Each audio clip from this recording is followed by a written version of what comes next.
یہ فلسطین اور اسرائیل کے تنازع کے درمیان 3 پیراگراف پر مشتمل ایک مختصر خط ہے جو 2 نومبر 1917 کو برطانوی وزیر خارجہ آرتھر بالفور نے کمیونٹی کے سربراہ والٹر روتشائلڈ کو لکھا تھا۔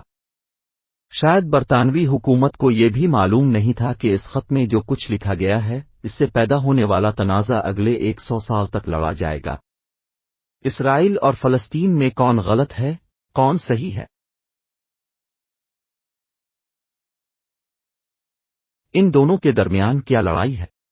اور اس سب سے زیادہ متنازع موضوعات میں سے ایک میں برطانوی حکومت کا کیا کردار ہے؟ اور میں اپنی پوری کوشش کروں گا کہ غیر جانبدار رہوں اور صرف فیکٹس اور اعداد و شمار پر بات کروں تاکہ کوئی شخص اعتراض نہ کر سکے۔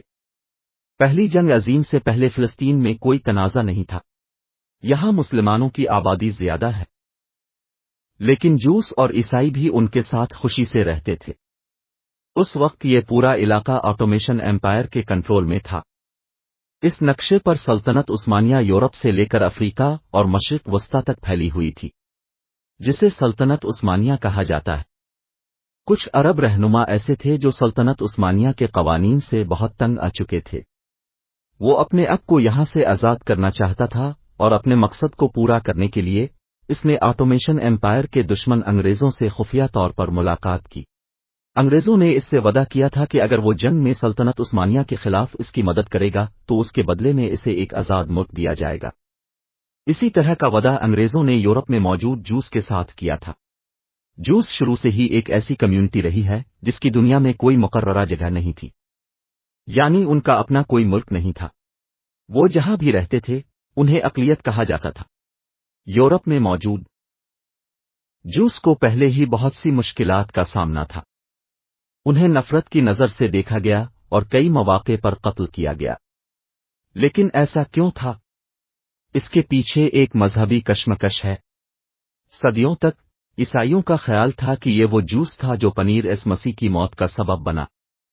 صرف اسی وجہ سے یورپ میں عیسائی جوس برداشت نہیں کرتے تھے۔ دنیا بھر میں پھیلی جوش کمیونٹی کا نیٹ ورک آج مضبوط ہے۔ ویسے یہ پہلے بہت مضبوط تھا۔ وہ فلسطین میں اپنے علیحدہ ملک کے حصول کی تحریک کو صہیونیت کا نام دیا کرتے تھے۔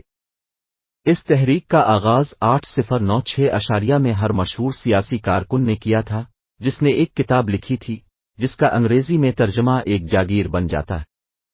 اس میں بھی انہوں نے لکھا کہ اگر یورپ میں موجود جوس آرام کی زندگی گزارنا چاہتے ہیں تو انہیں فلسطین میں اپنا ملک بنانا ہوگا۔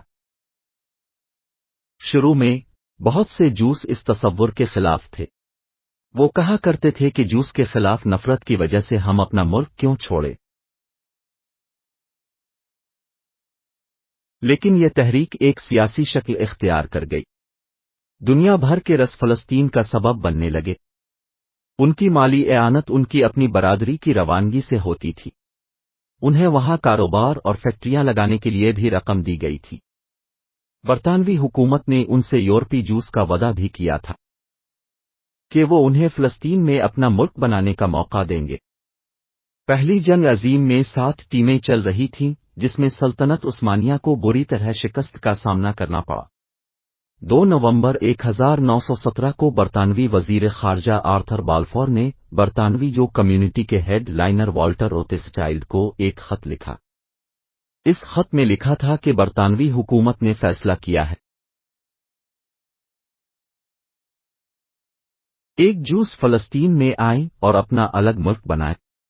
روز چائلڈ کو یقین دلایا گیا کہ برطانوی حکومت اس کام کے لیے ان کی مکمل حمایت کرے گی، اور یہ بھی لکھا تھا کہ اس سے یہاں پہلے سے رہنے والے مسلمانوں کو کوئی نقصان نہیں پہنچے گا۔ فورس فور کا خط لکھنے کے ایک ماہ بعد برطانوی فوجی آئے اور فلسطین پر قبضہ کر کے سلطنت عثمانیہ کی 400 سالہ حکمرانی کا خاتمہ کر دیا۔ لیکن سوال یہ ہے کہ کیا برطانوی حکومت اپنے ملک کو جوس دے گی؟ بدلے میں آپ کیا چاہتے ہیں؟ دراصل انگریزوں کو صرف ایک چیز کی ضرورت تھی کہ آٹو میں سلطنت کے جانے کے بعد ایک ایسی ریاست ہو جو مستقبل میں ان کا ساتھ دے سکے۔ یہی وجہ ہے کہ انہوں نے جوس سے الگ ملک کا وعدہ کیا تھا، لیکن بدلے میں انہوں نے جوس کا وعدہ بھی کیا تھا کہ وہ اپنا ملک بنانے کے بعد انگریزوں کو نہیں چھوڑیں گے۔ اس سے پہلے یہ جنگ میں ہوتا تھا۔ وہاں کی جنگ میں جس ملک نے اگلا ملک جیتا اس نے اگلے ملک پر قبضہ کرنا شروع کر دیا اور اس پر اپنی حکمرانی چلانا شروع کر دی جب تک کہ وہ خود کو آزاد نہیں کر لیتے۔ پہلی جنگ عظیم میں فلسطین برطانیہ کے حصے میں آیا۔ انہوں نے وہاں یہ کالونی بنانے کی پوری کوشش کی اور بعد میں اس میں کامیاب ہو گئے، لیکن وہاں پہلے سے رہنے والے اسٹائیں کا ماننا ہے کہ برطانیہ نے ہم سے ہماری آزادی کے بارے میں ایک بار بھی نہیں پوچھا۔ 1919 میں آرتھر بالفور نے ایک یادداشت لکھی جس میں لکھا تھا کہ فلسطین میں پہلے سے مقیم عربوں سے ان کی مرضی کے بارے میں پوچھنے کی ضرورت نہیں ہے۔ پہلی نشانی کی نظر میں برطانیہ کا جوس کا قانون کافی نرم تھا۔ فلسطین میں دنیا بھر سے زویش تارکین وطن کی آمد کا عمل شروع ہوا۔ انہوں نے وہاں اپنے اسکول بنائے، ایک فیکٹری کھولی اور انگریزوں کی مرضی سے ایک چھوٹی سی فوج بھی تشکیل دی۔ اسے یہ گانا کہا جاتا ہے۔ اس سے پہلے اسٹائیں کے عربوں کے پاس یہ سوچنے کے سوا کوئی چارہ نہیں تھا کہ انگریز ہماری آزادی پر کوئی کام نہیں کر رہے بلکہ ہماری اپنی زمین دوسروں کو دے رہے ہیں۔ کچھ سالوں تک انہوں نے برداشت کیا، لیکن 1939 میں وہاں کے عربوں نے اپنی آواز بلند کرنا شروع کر دی، لیکن انگریزوں کے سامنے آواز اٹھانے کا مطلب غداری تھا۔ ایسا کرنے پر فلسطین کو سخت سزا دی گئی، بہت سے لوگوں کو گرفتار کر لیا گیا، کچھ رہنماؤں کو فلسطین سے نکال دیا گیا اور کچھ کو پھانسی دے دی گئی، لیکن پھر بھی فلسطین نے اپنی ہڑتال ختم نہیں کی۔ اس پر برطانوی حکومت نے اس معاملے کو حل کرنے کے لیے پیل کمیشن تشکیل دیا۔ اس کمیشن نے سب سے پہلے بدامنی کا حل اس انداز میں پیش کیا کہ فلسطین کو 2 حصوں میں تقسیم کیا جائے۔ اس حل کو فلسطین نے بھی قبول نہیں کیا کہ یہ دراصل ناقابل تسخیر۔ باغپت کا فلسطین کیوں تقسیم ہے؟ ان کی ہڑتال 1939 میں برطانوی حکومت کے وائٹ پیپر کے اجرا تک جاری رہی۔ اس وائٹ پیپر میں برطانوی حکومت نے گزشتہ 20 سال سے فلسطین کی صورتحال کو مد نظر رکھتے ہوئے ایک پالیسی شائع کی تھی۔ اس پالیسی میں سب سے پہلے کمیشن کو مسترد کیا گیا تاکہ ہڑتال ختم ہو جائے۔ اس کے علاوہ فلسطین میں نئے آنے والے تارکین وطن پر پابندی عائد کر دی گئی، اور جو جوس پہلے سے ہی اسٹائل میں تھے انہیں بھی عرب زمین خریدنے سے روک دیا گیا تھا۔ یہ بھی فیصلہ کیا گیا کہ اگلے 10 سالوں میں فلسطین کو ایک آزاد ریاست بنایا جائے اور یہ ان لوگوں کا آبائی ملک بھی ہوگا۔ صہیونیوں کے لیے یہ وائٹ پیپر کسی دھوکے سے کم نہیں تھا۔ اس وائٹ پیپر نے پہلی بار جوس اور انگریزوں کے درمیان ٹکراؤ پیدا کیا۔ اس نے وائٹ پیپر اور پورا قبول کرنے سے انکار کر دیا۔ میں نے برطانوی حکومت پر حملے کیے ہیں جن میں بہت سے مقامی محل کے لوگ بھی مارے گئے۔ یہ حملے کئی ماہ تک جاری رہے، لیکن پھر اس سے بھی بڑا واقعہ پیش آیا جس نے سب کی توجہ اپنی جانب مبذول کرائی۔ 1939 میں دوسری جنگ عظیم کا آغاز ہوا، جہاں اس جنگ میں دنیا بھر میں 6 کروڑ افراد ہلاک ہوئے۔ اسی دوران ہٹلر نے اپنے ڈیتھ کیمپس میں 60 لاکھ یورپی جوس ذبح کیے۔ اس واقعہ کو ہولوکاسٹ کہا جاتا ہے۔ 1941 اور 1945 کے درمیان یورپ میں رہنے والے 66% جوس ہٹلر کے ہاتھوں مارے گئے۔ زندہ بچ جانے والوں کے پاس فلسطین جانے کے علاوہ کوئی چارہ نہیں تھا، کیونکہ یہ ان کے لیے ایک بہت مقدس مقام تھا، اور دوسری بات یہ کہ وہاں پہلے سے آباد کمیونٹی نے برطانیہ کی طرف سے عائد کردہ امیگریشن کی حد کے باوجود فلسطین ہجرت کرنا شروع کر دی۔ لیکن فلسطین میں بھی حالات ٹھیک تھے، وہاں اب بھی صہیونی وائٹ پیپر کے خلاف انگریزوں کے خلاف لڑ رہے تھے۔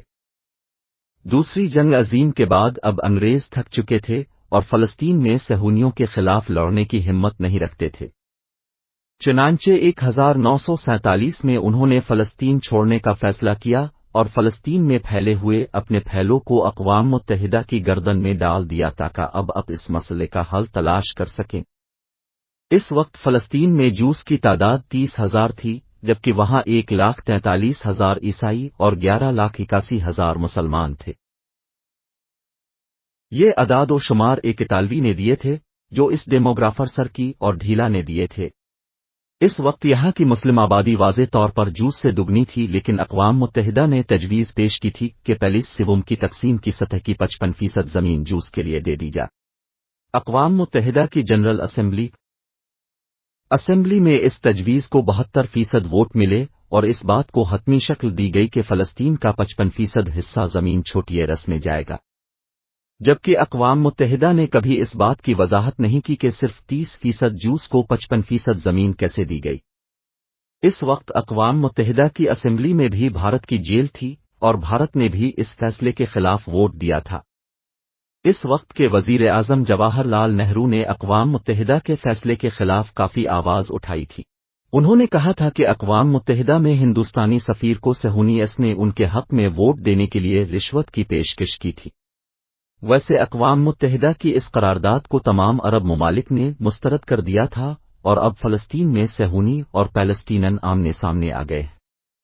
دونوں فریقوں نے ایک دوسرے پر حملے شروع کر دیے، لیکن اوبسلے جوس کی فوج بہت مضبوط تھی، اس لیے وہ پہلے ان کا مقابلہ نہیں کر سکے۔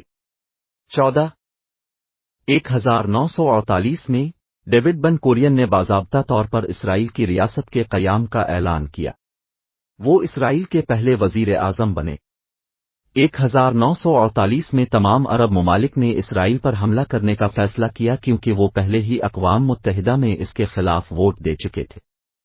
دوسری بات یہ کہ ان کی نظر میں یہ انگریزوں کا نیا طریقہ ہے۔ یہ ہمارے ملک پر قبضہ کرنے والی پہلی عرب اسرائیل جنگ تھی جس میں 5 ممالک ایک چھوٹے سے اسرائیل پر حملہ کرتے ہیں جسے تعمیر ہوئے صرف چند ماہ ہی ہوئے ہیں، لیکن اسرائیل کو مغربی ممالک کی حمایت حاصل تھی اور حقیقت میں ان کے پاس بہت مضبوط فوج بھی تھی۔ اس طرح اسرائیل نے اکیلے 5 عرب ممالک کو شکست دی۔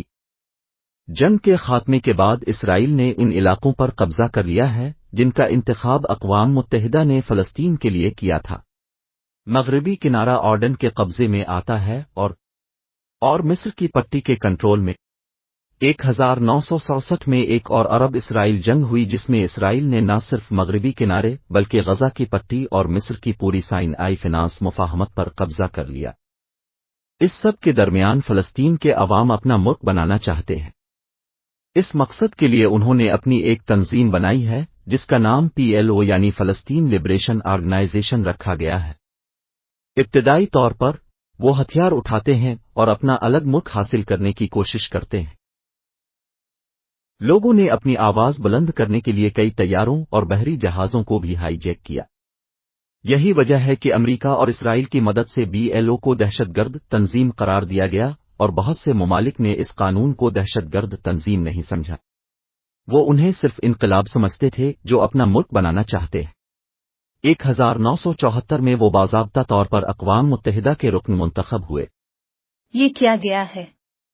یہ کہے بغیر کہ یہ فلسطینی عوام کے نمائندے ہیں۔ اس کے بعد 1979 میں مصر اور اسرائیل کے درمیان کامیابی کے ساتھ پیس ٹاک قائم ہوا اور مصر اسرائیل کو باضابطہ طور پر تسلیم کرنے والا پہلا عرب ملک بن گیا۔ اس پر اسرائیل نے اپنا جزیرہ نما سائی مصر واپس کر دیا، لیکن 2 سال بعد مصر کے وزیر اعظم کو انتہا پسند گروہوں نے قتل کر دیا۔ انہوں نے اسرائیل کے ساتھ معاہدہ کیسے کیا؟ اتنے طویل عرصے سے مغربی کنارے پر اسرائیلی قبضے کی وجہ سے ان میں سے بہت سے جوس وہاں بھی اپنے گھر بنانے لگتے ہیں، لیکن بین الاقوامی برادری کو اس پر اعتراض ہے کیونکہ یہ دراصل اقوام متحدہ کی تقسیم کے 1947 کے منصوبے کے خلاف فلسطین کے لیے رکھا گیا تھا، لیکن اسرائیل نے وہاں قبضہ کر لیا اور اپنے لوگوں کو پھنسانا شروع کر دیا۔ 1992 میں اسرائیل اور PLO کے پاس ایک بار پھر سٹاک موجود ہے۔ PLO کے رہنما یاسر عرفات بھی اسرائیل کو تسلیم کرتے ہیں اور اسرائیلی وزیر اعظم ایتچک رابین بھی PLO کو تسلیم کرتے ہیں اور ثابت کرتے ہیں کہ PLO دہشت گرد تنظیم نہیں ہے۔ اس دوران پیلا رنگ بھی یہ تقسیم بن جاتا ہے۔ ان کا ایک اور ونگ جو اسرائیل کے ساتھ کوئی سمجھوتا نہیں چاہتا وہ اسے چاہتا ہے۔ آج ہم اسے حماس کے نام سے جانتے ہیں۔ دوسری جانب اسرائیل کا انتہا پسند گروپ بھی اپنے وزیر اعظم کے خلاف جاتا ہے اور کہتا ہے کہ فلسطین کے ساتھ کوئی سمجھوتا نہیں ہونا چاہیے، لیکن سٹاک کے لیے اس سے کوئی فرق نہیں پڑتا ہے۔ مشروب اور اسرائیل پہلی بار آمنے سامنے آتے ہیں اور اس مسئلے کو حل کرنے کی کوشش کرتے ہیں، لیکن مسئلہ یہ تھا کہ بہت سے اسرائیلی پہلے ہی مغربی کنارے میں اپنے گھر بنا چکے ہیں، وہ بھی اسرائیلی حکومت کے کہنے پر۔ تو اس کا حل یہ نکلا کہ فضلہ